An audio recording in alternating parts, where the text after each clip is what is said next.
uno de los temas quizá más interesantes, aunque para muchos resultan los más aburridos. Y digo más interesantes porque, como comúnmente se dice en la vida diaria, en la vida cotidiana, nadie sabe lo que tiene hasta que lo pierde, ¿no? Entonces, el tema de inmunodeficiencias es eso, ¿no? Ver la importancia de lo que cada uno de nosotros tenemos, que se llama sistema inmunológico. Entonces, pues este recorrido que voy a hacer, vamos a poner unos ejemplos de enfermedades. No podemos ver todas, no podemos ver a detalle cada una, ¿no? ¿Qué entendemos como inmunodeficiencias, no? Inmunodeficiencia no es más que un término para hacer alusión de una enfermedad cuando tenemos una mutación o una ausencia de algún componente de la respuesta inmunitaria. Muchas de las inmunodeficiencias son letales, es decir, hubo una mutación de un gen y el producto no es viable. Sin embargo, hay muchas de las mutaciones que pues sí nos permiten cierto periodo de viabilidad, ¿no? Aunque también es cierto, los sujetos que lamentablemente presentan una inmunodeficiencia, ya sea eh, desde el inicio, de manera congénita, o la adquieren durante la vida, pues se van a enfrentar a una serie, de alguna manera, pues se ve reducida su esperanza de vida, ¿no? Entonces, tenemos que dividir las inmunodeficiencias en dos: inmunodeficiencias congénitas o primarias, y la otra forma de dividirlas es inmunodeficiencias eh, secundarias, ¿no? O adquiridas. ¿De qué depende esta clasificación? Bueno, las primeras, como su nombre lo indica, son congénitas. Nacen, nacen las personas o los individuos que tienen esa inmunodeficiencia, nacen con ellas. Son problemas genéticos, son a raíz de una mutación, de la presencia de una variante o lo que antes llamaban polimorfismos, ¿no? Que de alguna forma están comprometiendo algunos de los mecanismos propios de la respuesta inmunológica. En cambio, en las inmunodeficiencias adquiridas o secundarias, pues por diversos factores se pueden adquirir, ¿no? Se pueden adquirir. Entonces, las primarias y congénitas, pues como nacen con ellas, son susceptibles o son diagnosticadas o son encontradas principalmente en niños. Que quiero que en este momento analicemos, pues ese es el fino mecanismo en el cual un error de ello puede llevar a consecuencias fatales, ¿no? Entonces, nos queda claro esa primera clasificación: inmunociencias primarias versus secundarias. ¿Alguna pregunta sobre eso? Características de las inmunodeficiencias. Bueno, por definición, una inmunodeficiencia pues, es una deficiencia del sistema inmunológico. En automático, para nosotros pensaríamos que la consecuencia directa es esto: persistencia de infecciones, recurrencia de infecciones, propensión de infecciones. Sin embargo, efectivamente, es una característica de las inmunodeficiencias. Pero hay más características que incluso a veces son poco entendidas sus mecanismos. Por ejemplo, sujetos con inmunodeficiencias tienen tasas más importantes, probabilidades más importantes, más significativas de desarrollar enfermedades autoinmunes. Entonces, vean ahí un límite muy ligero, ¿no? Una brecha muy ligera sobre ese límite. Entonces, al tener una deficiencia de algún componente, se puede manifestar como infección, que es lo más obvio, o también como enfermedad autoinmune. Otra de las características de las inmunodeficiencias es que su frecuencia es baja, ¿no? No son enfermedades, al menos las congénitas, las que nacen, tan frecuentes. Afortunadamente, ¿no? La gran mayoría de estas inmunodeficiencias o son autosómicas recesivas o son recesivas ligadas al cromosoma X. ¿Entendemos esto de autosómico recesivo? Quisiera que alguien participara y aclarara esto, porque gran parte de las inmunodeficiencias es genética, entonces no quiero dejar esos huecos que se conviertan simplemente a aprenderse el nombre, ¿no? Autosómica recesiva es ¿Sí? un mecanismo que, como lo dice su nombre, está ligado a los autosomas. Eso quiere decir que no, que este polimorfismo no se encuentra en ninguno de los cromosomas sexuales, el X o el Y. Y recesivo se refiere a que el individuo necesita dos copias mutadas de ese gen para presentar la enfermedad. Efectivamente, muy bien lo explicó su compañera. Entonces se presentan de las dos formas en cualquier otro cromosoma, no los ligados al sexo. Quizá para puntualizar, así como me hacen ustedes, si una persona solo tiene una variante en uno de esos alelos, al ser recesivo, pues no es suficiente, no va a desarrollar eh, la enfermedad o va a manifestar signos porque se requieren la presencia en los dos cromosomas. Y algo que quizá no lo digo, porque a veces muchas cosas no las digo y me las salto como obvias, pero nos queda claro que las inmunodeficiencias secundarias o adquiridas no tienen nada que ver con los genes. ¿Me siguen hasta aquí? Otra característica, aparte de estas que hablé de las inmunodeficiencias en términos generales, es que hay mayor susceptibilidad al desarrollo de cáncer, ¿no? De tumores. Entonces es un ejemplo más de que la importancia del control del cáncer, pues en gran medida es importante la respuesta inmunológica, ¿no? Entonces ahí se ve que si quito un componente, pues hay más propensión, es más propenso al cáncer. Ahora, en el caso de las congénitas,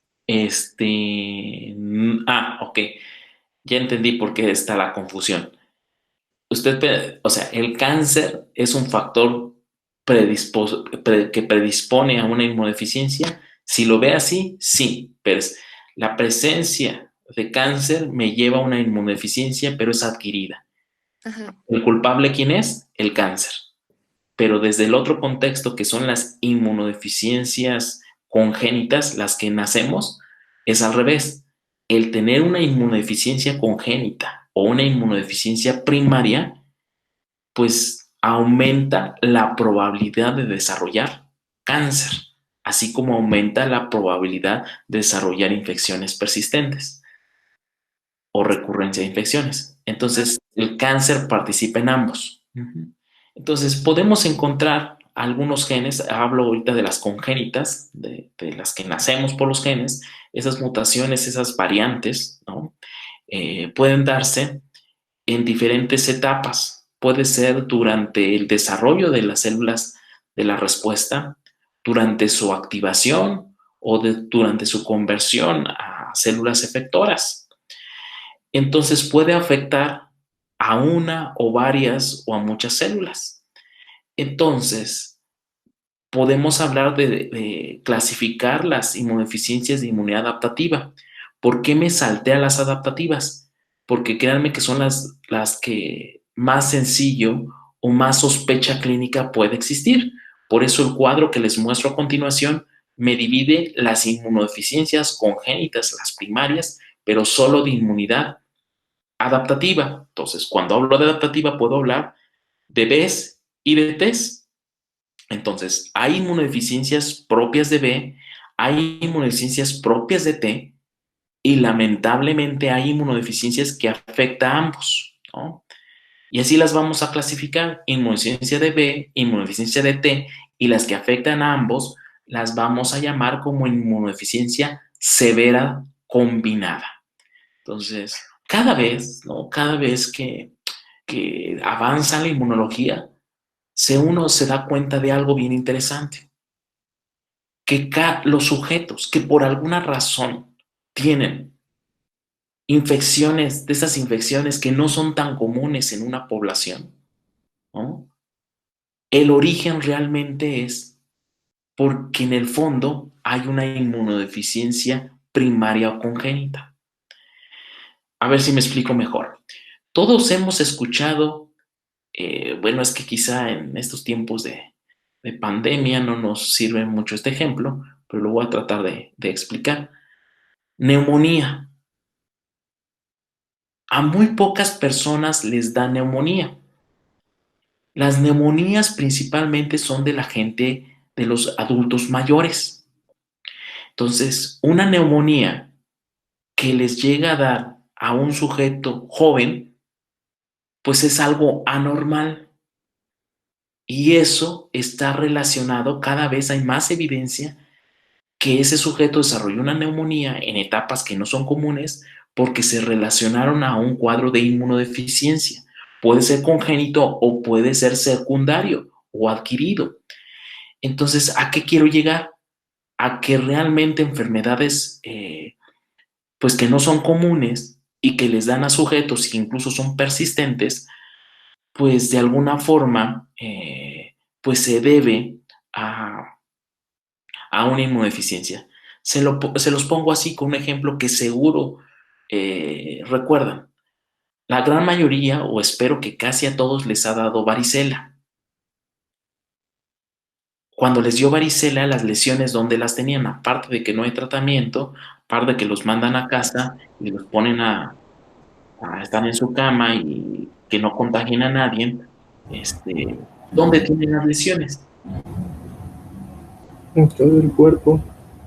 En todo el cuerpo. Bueno, hay sujetos que por alguna razón esa varicela, que es común, les llega a dar, aparte de todo el cuerpo, en el hígado, en el pulmón, incluso en el sistema nervioso central, el mismo virus. Entonces, se dieron cuenta, mismo agente etiológico, totalmente dos enfermedades casi diferentes. Entonces, ¿por qué a ese sujeto que estoy poniendo de ejemplo le da tan feo? Bueno, seguramente, porque eso nos dice cada vez la evidencia, que es porque tenía alguna inmunodeficiencia. Entonces eso nos lleva a pensar que las inmunodeficiencias son poco diagnosticadas, ¿no? Y este ejemplo me permite de alguna forma llevar a explicar algo que estamos viendo y que casi nadie trata. Bueno, ya lo dicen de forma general.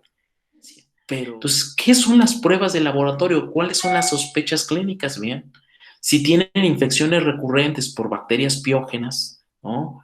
O les da neumonía, o les da meningitis, ¿no? O infecciones a nivel de huesos, osteomelitis, ¿no? O sufren de infecciones por bacterias entéricas o algún parásito, no es común.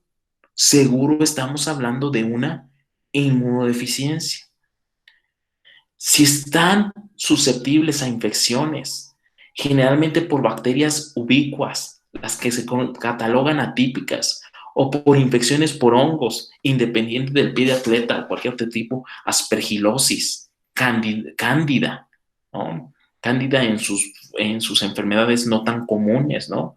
Pues estamos hablando probablemente de una falla de esta respuesta de la DT. Entonces, primer sospecha, infecciones persistentes, propensión o estar propenso a desarrollar infecciones. ¿Qué es lo que se altera o lo que el clínico puede encontrar? Bueno, pocas cosas. Hay una prueba que se manda a hacer en el laboratorio que es la determinación de inmunoglobulinas. No es más que determinar los diferentes isotipos. No se van con los 9 isotipos, simplemente encuentran los clases presentes en suero. Entonces piden una muestra sanguínea, obtienen del suero y buscan las concentraciones de inmunoglobulinas. Casualmente, las inmunodeficiencias por linfocitos B se encuentran reducidas, ojo, no necesariamente nulas. En cambio, en las inmunodeficiencias de linfocitos T puede estar normales los anticuerpos y ligeramente reducidas o ligeramente reducidas las concentraciones. Entonces, pues tampoco nos es algo contundente en mandar a hacer inmunoglobulinas en suero. Hay una técnica que se llama hipersensibilidad de tipo retardado, que consiste en poner antígenos en la piel, en la dermis, antígenos que son ubicuos, como cándida, como micobacterium, con la finalidad de ver cómo se despierta la respuesta. Entonces, después de 24 o 72 horas, se muestra el desarrollo o la infiltración de células. Es una lesión dura. Comúnmente, si en este momento a todos les pongo el antígeno de Cándida ahí en el brazo, una intradermoreacción, con la finalidad de ver la hipersensibilidad de tipo retardado, todos me van a dar una reacción. Entonces, los pacientes o los sujetos que presentan una inmunodeficiencia de T, ese tipo de pruebas se encuentra reducida. Entonces, vean cómo de forma indirecta uno se va acercando a sospechar de una inmunodeficiencia. Lamentablemente, y qué bueno que esto no se hace, pero si tuvieran la oportunidad de estudiar los órganos linfoides de estos sujetos, pues se verían escasos centros germinales, escasos folículos en las deficiencias de B, y obviamente en las deficiencias de T, pues estos pueden estar de forma normales, ¿no? Pueden encontrar algunas alteraciones solo en las regiones corticales o parafoliculares, pero entonces de alguna forma son poco visibles. Y las severas combinadas, pues prácticamente son las más agresivas, las que más consecuencias tienen. Entonces es difícil llegar a diagnosticar una inmunodeficiencia. ¿Hay inmunodeficiencias de inmunidad innata? Sí. Sin embargo, estas inmunodeficiencias son muy actuales, poco se hablaban de ellas, porque recuerden que la inmunología nació más analizando la inmunidad adaptativa. Entonces, aquí les traigo una lista de inmunodeficiencias de inmunidad innata. Las 4 primeras prácticamente se reducen a 2. Ahorita vamos a ver por qué a 2, que son las que vamos a ver. Inmunodeficiencias a nivel innato actúa a 2 niveles, o uno en la función de los fagocitos o en la función de las proteínas del complemento, ¿no? O sea, los efectos se ven en la fagocitosis o en la fijación del complemento. Las causas, vean, son diferentes genes, ¿no? Las más recientes descritas por el doctor Casanova a nivel mundial. Es famoso el doctor Casanova por describir muchas inmunodeficiencias de los receptores tipo TOL, de los famosos TLRs, y puede ser a nivel del TLR o a nivel de alguna de las moléculas que ayuda a su señalización, o peor aún, a nivel del factor de transcripción que es inducido, que se trasloque al señalizar por algún TLR, lo que vimos cuando vimos la familia de receptores tipo TOL, ¿no? También cuando vimos la respuesta inflamatoria, analizamos un eje, interleucina 12, células NK-NKT, interferón gamma y activación de macrófagos. Clase de inmunidad innata. Bueno, alguna mutación en esos genes, de esos componentes que acabo de mencionar, pues nos lleva a cierta predisposición, generalmente infecciones por micobacterias, enfermedad granulomatosa crónica, o más didáctica para entender. Clínicamente, ¿en qué se manifiesta? Obviamente son sujetos que tienen desarrollo de infecciones por bacterias intracelulares, ¿no? Que desarrollan muchas lesiones de formación de granulomas en diferentes partes del cuerpo, en la cara, en el cuello, en el pie, en diferentes partes del cuerpo se van a desarrollar estas lesiones. ¿Y por qué se desarrollan estas lesiones? Bueno, quizá con este video nos podemos ver un panorama general. Este tipo de enfermedad es muy común porque pueden ser diferentes genes. Comúnmente cuando nuestras células fagocitan, ¿qué pasa? Entran a algo que yo llamé estallido respiratorio. ¿Y qué es ese estallido respiratorio? Bueno, la formación de un complejo enzimático. Un complejo enzimático que son muchas subunidades, que la finalidad de esas subunidades, que ahí están representadas en diferentes 3, 4, en 5 círculos, no es más que tomar el NADPH, ¿no? Y formar NADP. ¿Para qué? Para tomar el oxígeno y generar ¿qué? Anión superóxido. Entonces, esta subunidad catalítica, si alguna de estas subunidades tiene alguna mutación, pues no va a ser del todo funcional. Y entonces, el origen o la consecuencia es un error en alguna de las mutaciones. Incluso la enfermedad granulomatosa crónica, puedo hablar de que es recesiva ligada al cromosoma X o autosómica recesiva. ¿Por qué tengo esa variabilidad? Bueno, porque puede caer en una mutación en cualquiera de estas subunidades. La más común es la ligada al cromosoma X. Entonces, ¿qué va a pasar? Pues ese anión superóxido, que es muy importante para generar peróxido de hidrógeno, y luego ácido hipocloroso, pues elimina la bacteria. Entonces, en esos sujetos que hay esas mutaciones no tenemos esa probabilidad. Y casualmente, voy a poner una pausa, estas infecciones generalmente son por bacterias piógenas, por bacterias intracelulares, por bacterias, lo que en su laboratorio de microbiología llaman catalasa positivo. Y ahora sí nos resulta obvio por qué catalasa positivo, porque comúnmente se genera peróxido de hidrógeno. Y si son catalasa positivo, pues rápidamente, bueno, se genera anión superóxido, peróxido de hidrógeno, entonces pues catalasa positivo no le va a hacer nada. Y ahora, si a eso le suman que existe una mutación, o sea que ese sistema enzimático no va a ser del todo adecuado, pues por más que fagocite esa célula, vean, pobrecita, no va a poder ser destruida.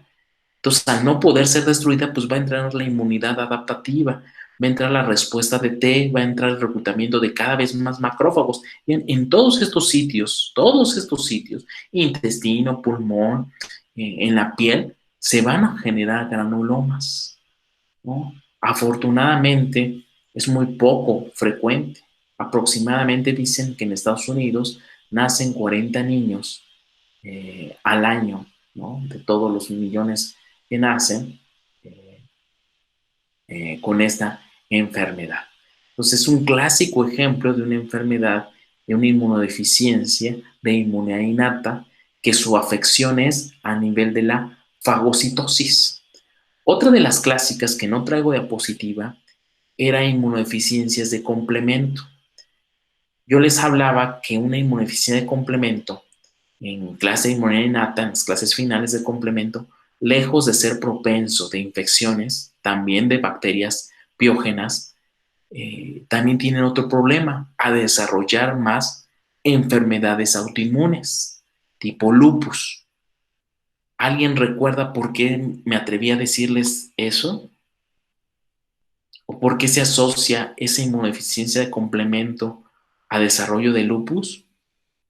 Yo me acuerdo, profe. Sí, por favor, comparte.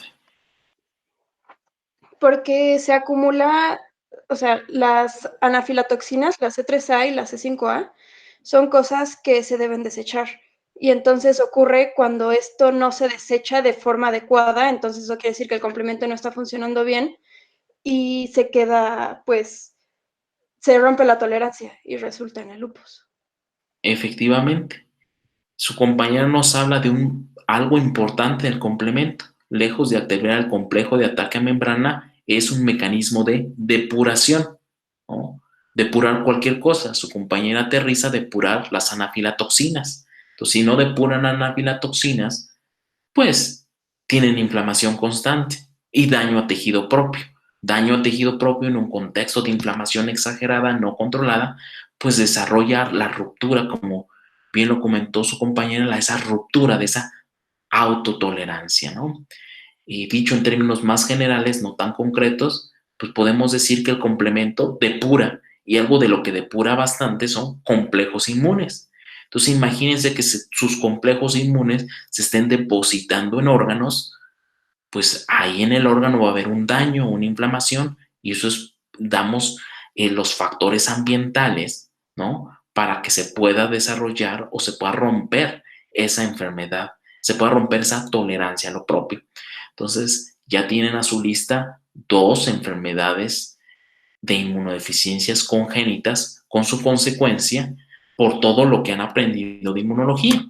Vamos a una tercera. Es este tema muy interesante. Hay sujetos que lejos del complemento, que lejos de la fagocitosis, tienen problemas en en la llegada de los leucocitos y propiamente en la adhesión del leucocito.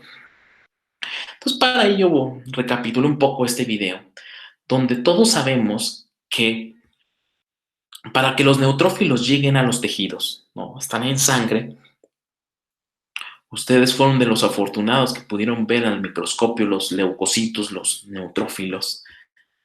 Entonces, esos están en sangre, pero van pegaditos al endotelio, porque así son llamados.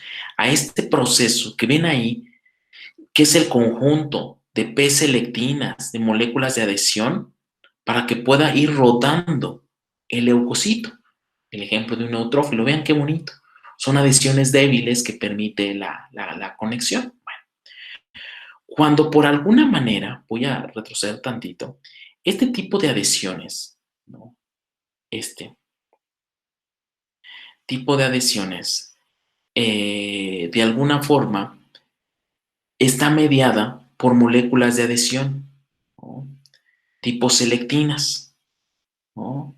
Selectina P, selectina E. Recuerden que la P, selectina de las plaquetas, fue descubierta en plaquetas, ¿no?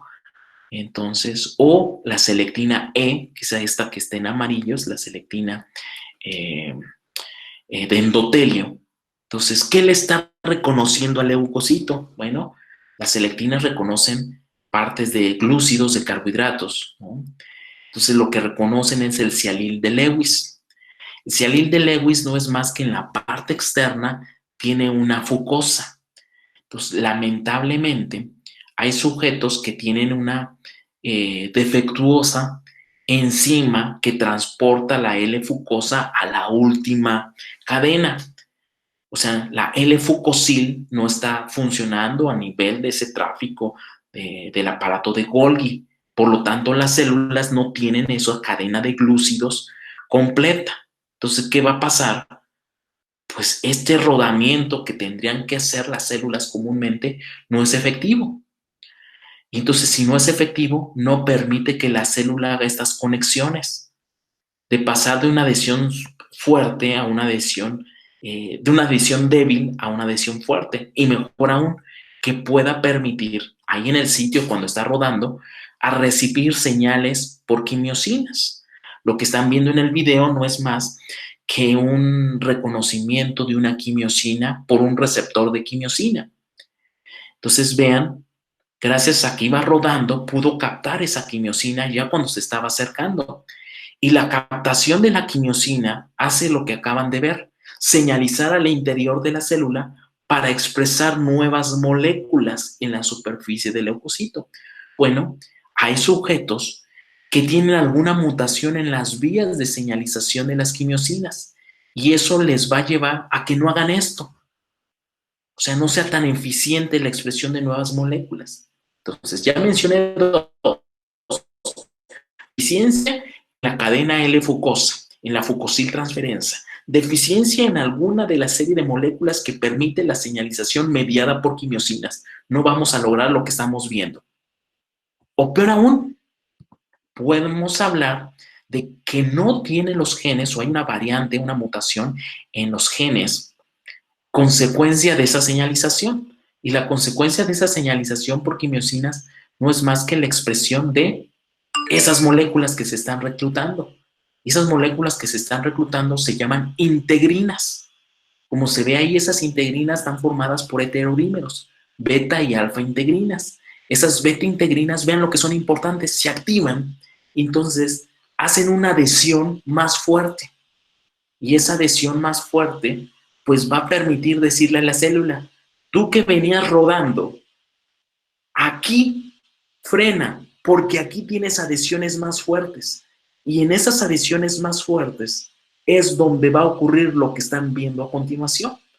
Esa diapedesis, esa transmigración. Entonces, hay sujetos que lamentablemente defectos en eso que acabamos de ver. Si el defecto está a nivel de las integrinas, ¿no? Hablamos de deficiencia de la adhesión leucocitaria tipo 1. Si el defecto está en la fucosa, en ese ligando de la selectina E o de la selectina P, decimos defecto en las selectinas, pues también tenemos una enfermedad igual, deficiencia de adhesión leucocitaria, pero este es tipo 2. Si el defecto está en alguna molécula importante para la señalización de las quimiosinas, hablamos de una deficiencia tipo 3. Aunque esas tres, la consecuencia es una mala adhesión, una mala diapedesis, pueden ser de diferente gravedad, ¿no? Por ejemplo, voy a hablar una. Es que este tema es, no podemos quedar todo el tiempo hablando de inmunodeficiencias. Hablamos de selectina E y selectina P. ¿Alguien con lo que les acabo de comentar lo asocia con algo que ven en genética o que ven en laboratorio, en grupos sanguíneos? Cuando hablé de cialil de Lewis y la L-fucosa, cuando vieron grupos sanguíneos en sus respectivos laboratorios, les tuvieron que hablar de un fenotipo que se llama fenotipo Bombay. ¿Alguien recuerda qué es ese fenotipo Bombay? Sí, yo sí. Es el fenotipo que, vaya, estamos catalogado como tipo O cero, sin embargo no tiene un azúcar a pesar de todos, porque el A tiene un tipo de, no me acuerdo qué azúcar era, pero se diferenciaba, y el O no tenía básicamente ese azúcar, y de igual manera el Bombay no tenía todo ese esqueleto de azúcar, pero diferenciaba en los tipos de azúcares que tenía. Ok, bueno. Eso que ven en sus respectivos, que es el fenotipo Bombay, es una consecuencia que el origen es una inmunodeficiencia. Entonces, el fenotipo Bombay siempre cursa o es consecuencia de una deficiencia en la adhesión leucocitaria tipo 2. ¿Por qué? Porque al no expresar la L-fucosa, que es la cadena común, ya no se le puede pegar la galactosa ni la N-acetilgalactosamina. Entonces ya no es ni grupo A ni grupo B. Entonces, aunque tenga el gen que transfiere esas azúcares, al no tener la cadena común, ya no le transfiere nada. Entonces, aunque tiene la carga genética, siempre se comporta como un sujeto del grupo sanguíneo AB0 como o ABO como O. Entonces, vean, a su lista de todo lo que han aprendido hoy, añádale al fenotipo Bombay, que también es una deficiencia de la adhesión leucocitaria tipo 2. Podemos seguir buscándole más. Al tener una deficiencia en la L-fucosa, que es el cialil de Lewis, también tiene defectos y es utilizado en las plaquetas para pegarse porque es la selectina P de las plaquetas. Plaqueta su ligando, lo que reconoce ese cialil de Lewis, pues tiene problemas ¿en dónde? Pues en la coagulación. Son sujetos que tienen sangrados recurrentes, ¿no? Entonces, vean, cada inmunodeficiencia, no solo sus efectos caen en la infección, sino pueden tener muchas repercusiones. Entonces, no me voy a detener más, nos quedamos con estas 2 o 3 inmunodeficiencias que hemos analizado. Vámonos directos a las de respuesta de T. Respuesta de T, ahí les traje un dibujo de lo más resumido que tenemos, de la ontogenia o del desarrollo, de que todos los caminos que pasa de la respuesta de T y todo lo que pasa en la respuesta de B. Todo eso que hemos visto, de que el timocito, que doble negativo, que doble positivo, que positivo sencillo, que primero pasa selección positiva, que luego negativa. Imagínense que todo está aquí. Eso que vimos del B, que primero es un pro-B, que luego es un pre-B, y luego se puede hacer linfocito folicular de zona marginal o B1.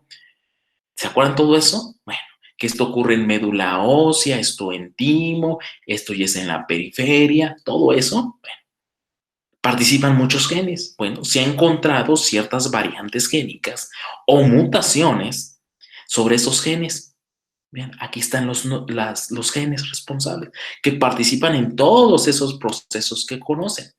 Y las consecuencias pueden ser, pues, llevar a una severa combinada o a una propia deficiencia de T o una propia deficiencia de B o a una propia de cooperadores o a una propia de citotóxicos, deficiencia.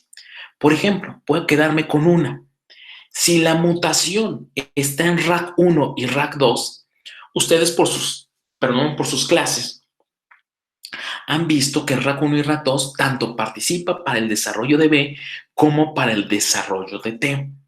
Entonces, ¿qué va a pasar? No va a generar ese sujeto ni T ni B. Entonces, ¿en qué va a caer? En una inmunodeficiencia severa combinada, ¿no? Vamos a poner otro. Imagínense que la deficiencia son en las moléculas TAP1 y TAP2. ¿Alguien recuerda para qué eran importantes las TAP1 y TAP2? Sí, pues básicamente nunca van a transportar el antígeno para que sea reconocido por el MHC, bueno, a transportarlo hacia el MHC para que sea reconocido por alguno de los linfocitos. En moléculas del MHC, ¿pero qué moléculas participa el TAP1 y TAP2? ¿Clase 1 o clase 2? ¿Endógenas o exógenas? Endógenas. Recuerden que TAP1 y TAP2 son endógenas. Ajá. participan en las vías de procesamiento y presentación citosólica. Es el paso de péptidos del citosol, ¿no? Los que provienen de proteasoma o del inmunoproteasoma al lumen del retículo, donde se sintetiza la cadena alfa de las moléculas de clase 1. Entonces, al tener un defecto aquí, ¿qué va a pasar? No se expresa ¿qué? Moléculas de clase 1. Y si no hay moléculas de clase 1, nadie en el timo le va a enseñar a seleccionar linfocitos CD8. Entonces, una propia inmunodeficiencia de ausencia de CD8. Y así nos podemos ir con cada gen.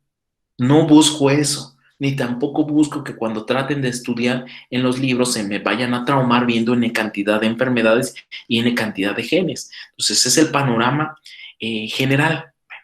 Entonces, eso ha llevado a ver diferentes nombres de inmunodeficiencia,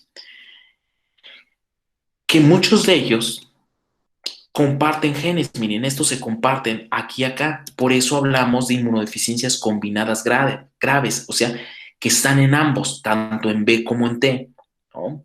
Entonces, puede haber defectos en la señalización de citocinas. Esto es una consecuencia. Puede haber defectos en las vías de rescate de nucleótidos. Son importantes las vías de rescate de nucleótidos porque recuerden, durante este desarrollo de las células, hay muchos procesos de proliferación, ya sea a nivel de parecer cuando hace su cadena beta o a nivel de prevé cuando está haciendo su cadena pesada recombinada. Entonces, es importante estos mecanismos que son propios de la célula, de la biología celular. Entonces, también afecta tanto a T como B, ¿no? Puede haber defectos en alguna de las enzimas importantes para lograr esa recombinación BDJ. Entonces, va a afectar a ambos. O pueden ser muy propios. Por ejemplo, los defectos propios en genes que participan en el timo. Y nosotros vimos que de alguna forma el timo, pues es el órgano que genera todas las células T. Ahora, ¿por qué aunque hay deficiencia de T y aparentemente linfocitos B normales, aparentemente, estoy clasificando estos de defectos del desarrollo de timo como algo combinado grave? Nos queda claro, si hay una mutación en alguna de estas enzimas, participa tanto aquí como acá. Entonces, consecuencia, yo espero sujetos que no tengan IB o tengan reducidos células B y células T. En cambio, llegamos al momento en genes muy propios del desarrollo, más que bien aquí están del desarrollo, de los linfocitos T en el timo. Entonces, aparentemente, estas enfermedades congénitas afectaría aparentemente solo los linfocitos T. E incluso aquí dicen diferencias funcionales, dice por ejemplo, reducción de linfocitos T y linfocitos B normales. Aparentemente no afectó a B, pero ¿por qué están clasificadas como inmunodeficiencias combinadas? Severas combinadas, o la otra forma es decir, inmunodeficiencias combinadas graves. ¿Por qué? Porque si afectó T, afectó los dos. Porque para activar a B muchas veces necesitas a T. Exacto. Esa es una clásica pregunta de examen. Y ese es el pensamiento que quiero que todos adquieran. y lo adquieran de esa forma, que sea muy obvio, así como dijo su compañera, pues es que para activar a B no requieres a T. Solo que su compañera lo dijo algunas veces.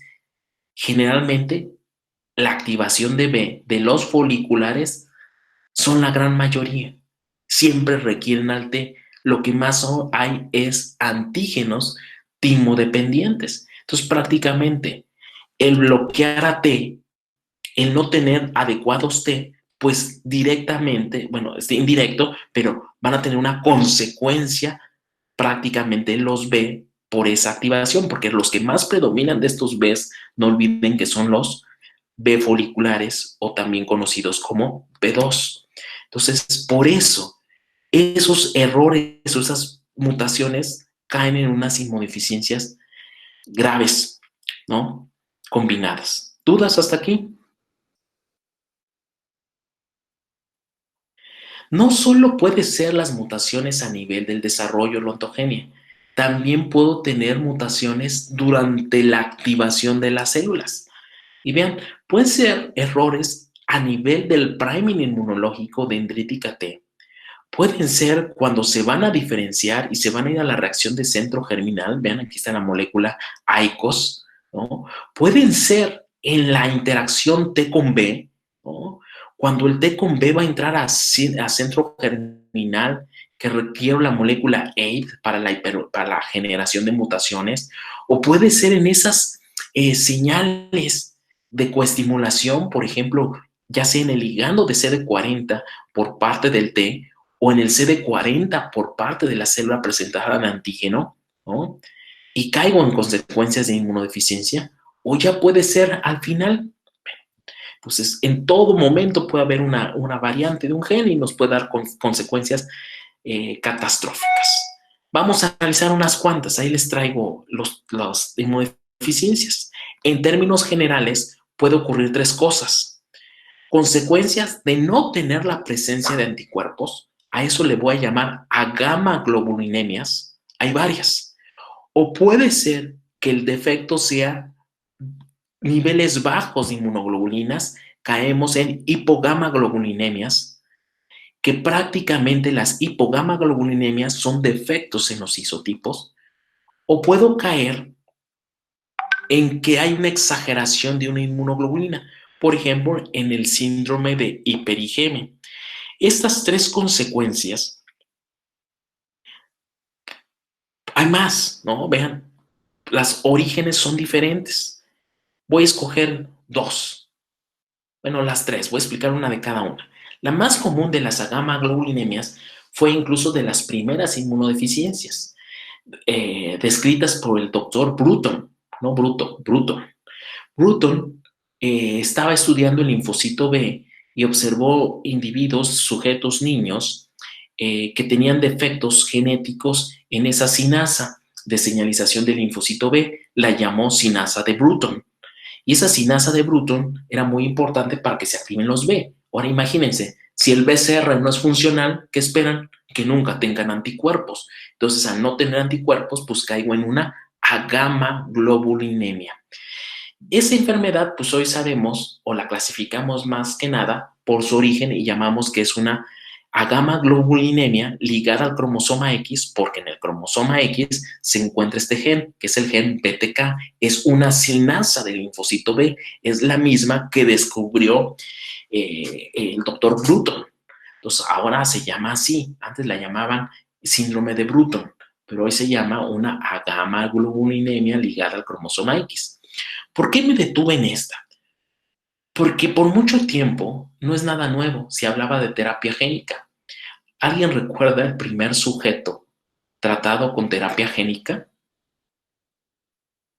Hoy si les digo ya hay muchos, ¿no? Los investigadores chinos ya están muy de moda con la terapia génica. La terapia génica no es muy moderna, ya tiene mucho tiempo. Se suspendió un poco. La primera enfermedad que se trató fue esa. Si el defecto es que los linfocitos B no tienen bien este gen y casualmente hay un virus que infecta a Bs, que es el virus de Epstein-Barr, pues métele a través del virus de Epstein-Barr el gen completo de BTK. Y oh sorpresa, fue el primer tratamiento de terapia génica. Y el sujeto, de no tener nada de inmunoglobulinas, a la semana, ¿qué creen que le pasó? Tenía anticuerpos.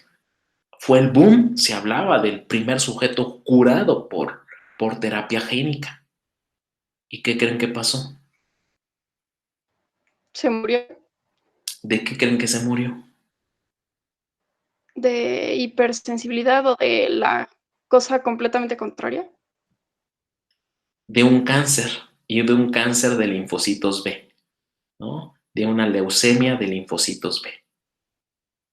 Entonces, a partir de eso, se dejó de experimentar, de hacer investigación en terapia génica, punta de lanza con esas terapias, ¿no? Entonces, de ahí se tomó la decisión que uno de los problemas de la terapia génica era ese: ¿cómo vas a controlar la expresión del gen cuando se mete por vectores virales, ¿no? Entonces, vamos a hablar de otra. Esta, hipergamaglobulinemia, o sea, todo lo contrario, muchas IgMs. ¿Por qué el sujeto podría tener muchas IgMs? Bueno, aquí ya vimos varios genes responsables. Vamos a quedarnos con este. ¿Por qué creen que una mutación en CD40 ligando terminó con una hiper-IgM? ¿En dónde es importante CD40 ligando? ¿Quién me dice? ¿Se acuerdan que CD40 es la segunda señal del encuentro linfocitos T para linfocitos B? ¿Se acuerdan que en este encuentro que ocurre en la reacción de centro germinal o puede ser extrafolicular, ¿no? Vimos los dos escenarios, pues no basta la señal 1. Hay señal 1, ¿no? El antígeno es presentado por el linfocito B, el T reconoce a través de su TCR, damos señal 2, que es CD40, CD40 ligando, y la señal de las citocinas. ¿Para qué? Para que en centro germinal, ¿qué ocurra? Es gracias a esas tres señales. Muchas cosas, pero dos no pueden olvidar, jóvenes. Ya hicieron su examen de eso. Cambio de isotipo y maduración de la afinidad. Y eso nos lleva a generar linfocitos B de memoria, ¿no? A seleccionar las clonas más afines. Si hay un defecto en CD40, esto no va a ser tan eficiente. Entonces, ¿qué va a pasar? No va a haber cambio de isotipo. Y si no hay cambio de isotipo, todas las inmunoglobulinas, ¿de qué clase van a ser? IgM. Y entonces son sujetos que en el suero van a tener grandes cantidades de IgM. Entonces es hiper-IgM, es un síndrome que se llama hiper-IgM. Entonces lo expliqué con la mutación de CD40 ligando, que es ligada al cromosoma X. Hay más, ¿no?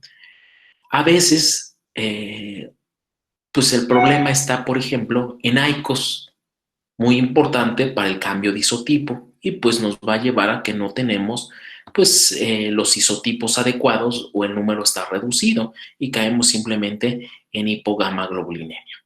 Entonces, dudas, inquietudes,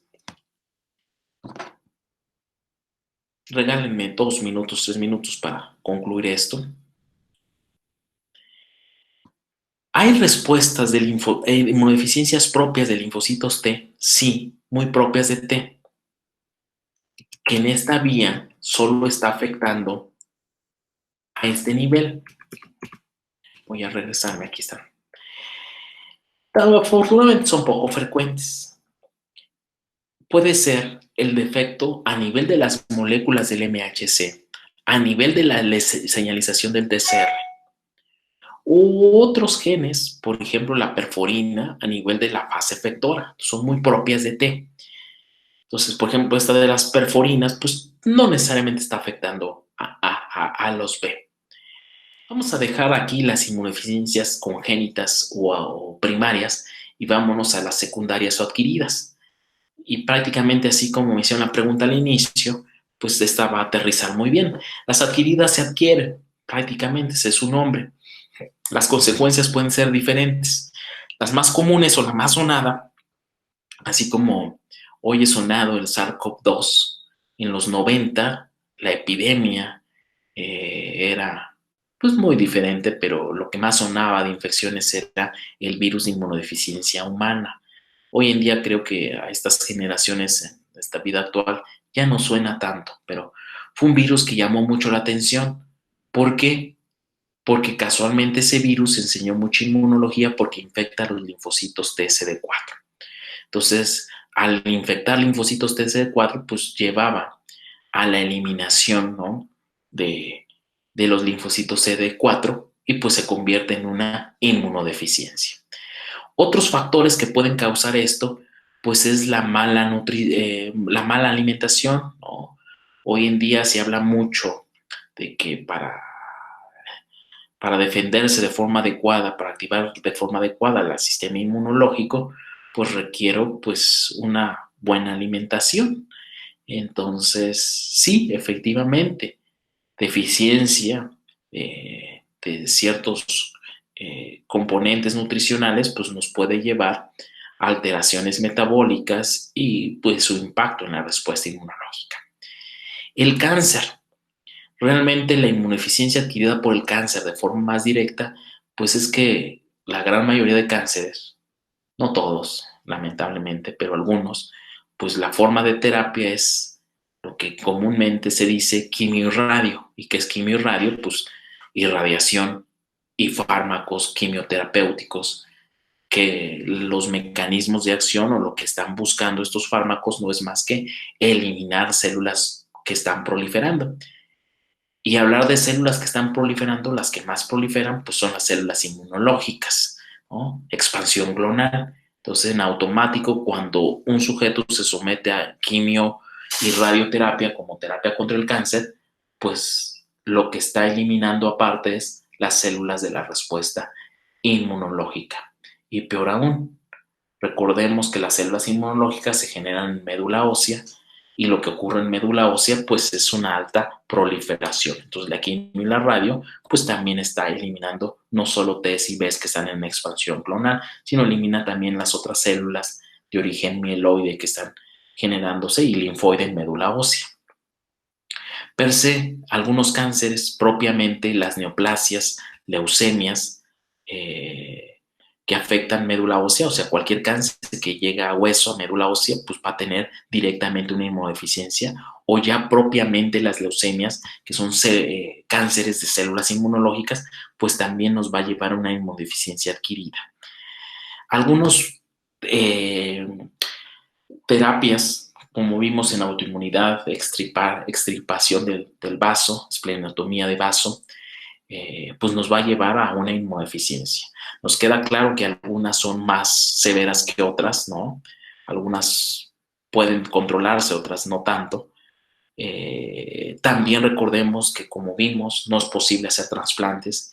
Es muy difícil encontrar el donador 100% compatible. Entonces, lamentablemente, todo trasplante conlleva un régimen terapéutico de inmunosupresión. Entonces esto va a llevar a que adquiera una inmunodeficiencia. Entonces, con esto quise o tuve el objetivo, espero haberlo logrado, de darles un panorama de que se pone muy interesante el estudiar las consecuencias de un defecto en la respuesta inmunológica. Y para entenderlo y poderlo disfrutar, pues se requiere tener bien fresco sus clases de inmunología general. ¿Más preguntas, más dudas?